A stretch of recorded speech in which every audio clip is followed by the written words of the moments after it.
नमस्कार, मैं हूं आपके साथ पूर्वी राय और आप देख रहे हैं रीडर्स फर्स्ट न्यूज। देश विदेश में अपनी कला और संस्कृति के लिए विख्यात रायगढ़ अब प्रतियोगी परीक्षाओं में सफलताओं के लिए भी जाना जाने लगा है। इसमें प्रतियोगी परीक्षाओं की तैयारी करने वाले संस्थानों की भूमिका सराहनीय है। ऐसी संस्थाओं में टॉपर्स नामक संस्था अव्वल है, जो पिछले कई वर्षों से निरंतर राष्ट्रीय स्तर की संस्थाओं जैसा प्रदर्शन कर रही है। आज इस संस्थान से निकले सैकड़ों छात्र छात्राएं देश के विख्यात संस्थानों में उच्च शिक्षा प्राप्त कर रहे हैं और कई प्रतिष्ठित कॉर्पोरेट हाउसेज में कार्यरत हैं। पिछले दिनों रीडर्स फर्स्ट को टॉपर्स कोचिंग संस्थान के एक ऐसे विद्यार्थी से मिलने का अवसर प्राप्त हुआ जिसने अपनी प्रतिभा और निरंतर मेहनत से ऐसी कामयाबी हासिल की है जिसके लोग स्वप्न देखते हैं। यह विद्यार्थी है मनन पटेल। मनन पटेल शहर के प्रख्यात पशु चिकित्सक डॉक्टर दिनेश पटेल के कनिष्ठ पुत्र हैं। इन्होंने कक्षा 9वीं से टॉपर्स कोचिंग सेंटर में पढ़ाई शुरू की। मनन के परिवार में डॉक्टरों की संख्या काफी है, लिहाजा बचपन से ही मनन का रुझान भी इसी ओर था। शुरू से जहीन मनन ने अपने पिता और बड़े भाई मयंक के निर्देशन में पढ़ाई और तैयारी शुरू की। इस तैयारी का परिष्कार टॉपर्स के निर्देशक अमरजीत मिश्रा द्वारा हुआ। अमरजीत सर ने मनन की प्रतिभा को निखारने में कोई कसर नहीं छोड़ी। मनन का चयन के VPY के लिए भी हुआ है। डॉक्टर बनने के ख्वाहिशमंद मनन ने 12वीं में 5th सब्जेक्ट मैथ्स चुना। उन्होंने 12वीं बोर्ड में 93.2% अंक हासिल किए। JEE के मेंस में अखिल भारतीय स्तर पर OBC में उनकी रैंक 2966 है और परसेंटाइल 98.56% है। उनके नीट की परीक्षा भी बहुत अच्छी हुई है और उन्हें पूरी उम्मीद है कि एम्स में चयन हो जाएगा। मनन अपनी इस सफलता का प्रेरणा स्रोत डॉक्टर पुष्कर पटेल को मानते हैं। माता पिता और भाई मयंक ने भी निरंतर उनकी हौसला अफजाई की। अमरजीत मिश्रा सर ने हर कदम पर उनका मार्गदर्शन किया। मनन इन सबका आभार मानते हैं। नीट के रिजल्ट का इंतजार कर रहे मनन ने रीडर्स फर्स्ट से अपने अनुभवों को साझा किया। पेश है बातचीत के कुछ मुख्य अंश। मनन पटेल से मिलेंगे और हम अपने दर्शकों को याद दिलाना चाहते हैं कि मनन पटेल से हम पहले भी मिल चुके हैं और उनकी प्रतिभा से हम अच्छे से परिचित हैं, हमारे दर्शक भी। आज हम फिर से आए हैं मनन पटेल से मिलने और हम इनके अभी IIT के रिजल्ट्स के बारे में बात करेंगे और ये जानना चाहेंगे कि इनका फ्यूचर का टारगेट क्या है और उन्होंने इसे कैसे अचीव किया है। मनन, आपका हमारे चैनल में बहुत बहुत स्वागत है और हमें और हमारे दर्शकों को ये बताइए कि आपने फिजिक्स, केमिस्ट्री, मैथ के साथ बायो भी रखा था और आपका अंतिम लक्ष्य जो था डॉक्टर बनना ही है। तो अभी आपका IIT का रिजल्ट निकला, आपने बहुत अच्छा परफॉर्मेंस किया है, तो इसकी प्रेरणा कैसे मिली और इसकी तैयारी आपने कैसे की? तो जैसा कि जानते हैं तो मैंने NTSC निकाला था, तो उसके बाद मैंने ट्राई किया कि मेडिकल की तरफ मुझे ज़्यादा ध्यान गया क्योंकि मेरे सर थे डॉक्टर कमलेश सर, तो उन्होंने मुझे हमेशा से प्रेरित किया कि तुम बायो पढ़ो, बायो का इंटरेस्ट बढ़ाया मुझे। तो तब से मैंने बायो लेने का सोच लिया था 9th के बाद। उसके बाद ये हुआ कि भैया भी हैं, तो भैया ने मुझे बोला, मयंक भैया ने, कि बायो तरफ बढ़िया है तो तुम ध्यान दो, अच्छे कर सकते हो। तो मैंने ट्राई किया कि जितना हो सके बायो, फिजिक्स और केमिस्ट्री पढ़ सकूँ, लेकिन ये था कि मैथ्स छोड़ा नहीं जा सकता था। मैथ्स मुझे हमेशा से पसंद था, तो 10वीं तक मैंने अच्छा ही किया था, तो 10वीं पढ़ने के लिए तक मैं मैथ्स बहुत बढ़िया किया। तो इसलिए फिर मैंने सोचा कि अब बायो के साथ एक ना एक सब्जेक्ट तो लेना ही है, तो मैथ्स क्यों ना ले। तो 11वीं के जैसे हमारा लॉकडाउन में चले गया, तो लॉकडाउन के कारण बहुत हार्म भी हुआ हमें, लेकिन वही है कि मैंने ट्राई किया बायो, फिजिक्स और केमिस्ट्री पढ़ लो, मैथ्स उतना नहीं हो पाया।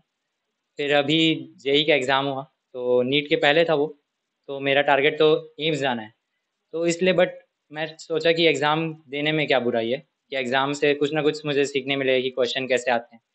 तो फिजिक्स और केमिस्ट्री बना के आया और मुझे आश्चर्य नहीं हो गया कि ऐसे कैसे रिजल्ट आ गया इतना अच्छा। बट अच्छी बात है, कुछ ना कुछ मेहनत था, सबका मेहनत है, सर का मेहनत है, अमरजीत सर का। हम ये जानना चाहेंगे कि IIT में आपका जो रिजल्ट है वो कैसा रहा, क्या रैंक आई आपकी? बहुत अच्छा रहा मेरे ख्याल से, क्योंकि मैंने उतने उसके लिए मेहनत उतने नहीं की थी, मैं जितना कर सकता था, उम्मीद भी नहीं की थी।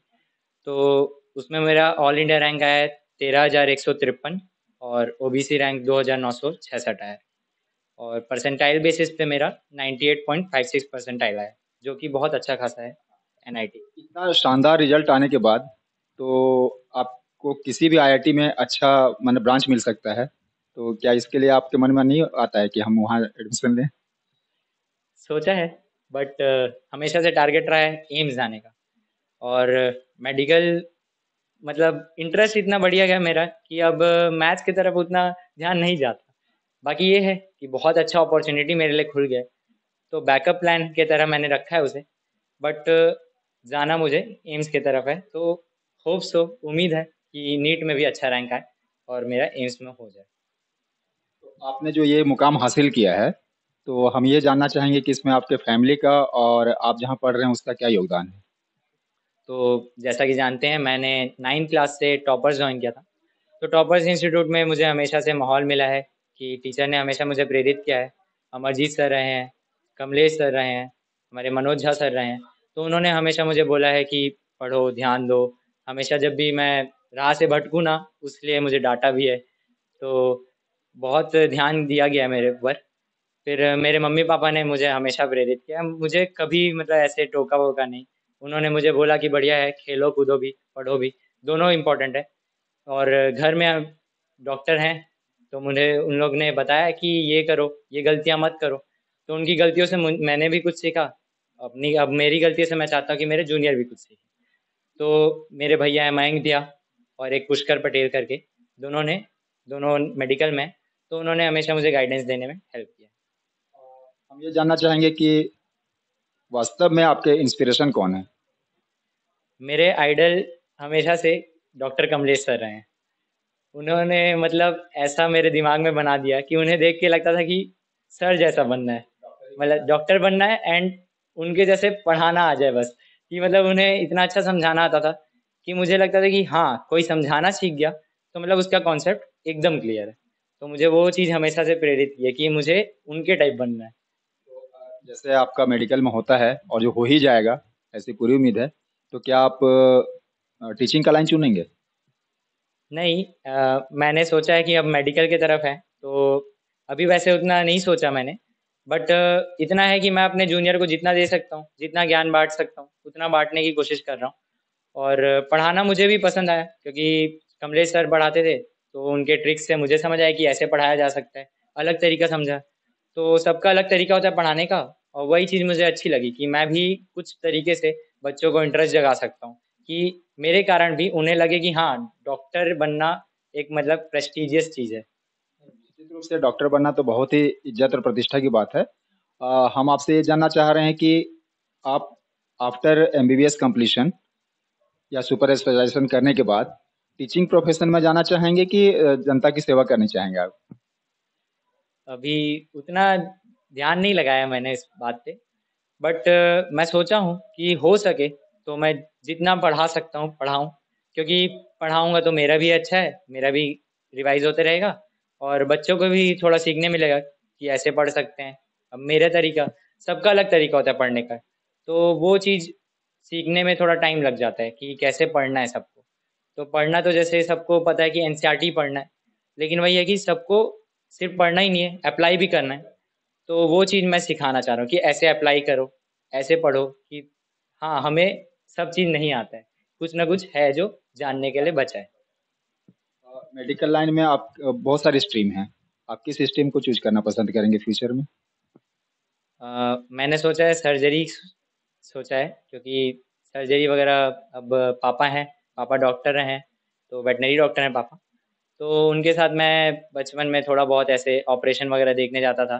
तो ऑपरेशन वगैरह देखता था तो पापा भी मेरे को थोड़े बताते थे कि ये देखो कि ये अप्लाइड नॉलेज है, मतलब जैसे कि एक्सपीरियंस से सीखा है उन्होंने कि थियोरेटिकल नॉलेज तो अच्छा है लेकिन प्रैक्टिकल नॉलेज इंपॉर्टेंट है ज़्यादा डॉक्टर बनने के लिए। तो पापा के साथ देखा तो खून वून देखने का आदत हो गया, तो उतना मुझे अब डर भी नहीं लगता। तो काइंड ऑफ अच्छा भी लगता है कि किसी की सेवा कर सकता हूँ मैं, और वो मेरे लिए जॉब भी है और मेरा कम से कम हॉबी भी रहेगा और मेरे लिए पैशन की तरह रहेगा कि मैं उसमें इंटरेस्ट लेके कर रहा हूँ। तो मेरा हमेशा रहा है कि कोई भी चीज़ करूँ तो इंटरेस्ट से करूँ। आपने पीसीएम भी लिया और पीसीबी भी लिया और आपने इसमें बहुत ही अच्छा परफॉर्मेंस किया है। और एक विलक्षण बात है कि ऐसे बहुत कम बच्चे होते हैं जो दोनों में बहुत स्ट्रीम में अच्छा करते हैं। तो हम आपसे ये उम्मीद करते हैं कि अपने जूनियर्स को कुछ संदेश देंगे ताकि उनके लिए उपयोगी हो। मैं कहना चाहूँगा कि एक कोट है, मतलब इंग्लिश में, जो what ever you can think you can do, ये चीज़ मतलब एकदम बहुत सही है कि हम जो सोचते हैं वो किया जा सकता है। तो तुम ट्राई करो, नहीं हो रहा है ठीक है, कोई नहीं, गलती होती है, इंसान है हम, तो कुछ ना कुछ गलतियाँ होंगी, थोड़े कभी होगा, अप्स एंड डाउन्स आएंगे कि मार्क्स कम आ रहा है, मार्क्स ज़्यादा आ रहा है, बट ये है कि तुम्हें हमेशा रेगुलरिटी मेंटेन करनी है। और पढ़ाई ऐसी चीज़ है जिसमें तुम्हें हमेशा नया कुछ सीखने को मिलेगा। एक बार पढ़ोगे कुछ मिलेगा, दूसरी बार पढ़ोगे कुछ नया मिलेगा। तो ऐसा नहीं है कि एक बार पढ़ने से कोई भी इंसान वो पूरा परफेक्ट नहीं जान सकता क्या चीज़ बोल रहा है वो। तो एनसीईआरटी भी एक ऐसी चीज़ है, NCERT is like best book मेरे लिए, क्योंकि वो बुक ऐसी है कि उसको आप जितने बार पढ़ोगे कुछ नया आप सोच पाओगे कि इसमें ऐसा क्वेश्चन पूछ सकता है, ऐसा क्वेश्चन आ सकता है। तो वो अच्छी चीज़ है, तो उसी में ध्यान दीजिए, एनसीईआरटी को अच्छे से पढ़िए और एग्ज़ाम्स के लिए प्रिपेयर कीजिए। बढ़िया। थैंक यू वेरी मच, आपने बहुत ही उपयोगी जानकारियाँ दी। आपका बहुत बहुत धन्यवाद। Thank you.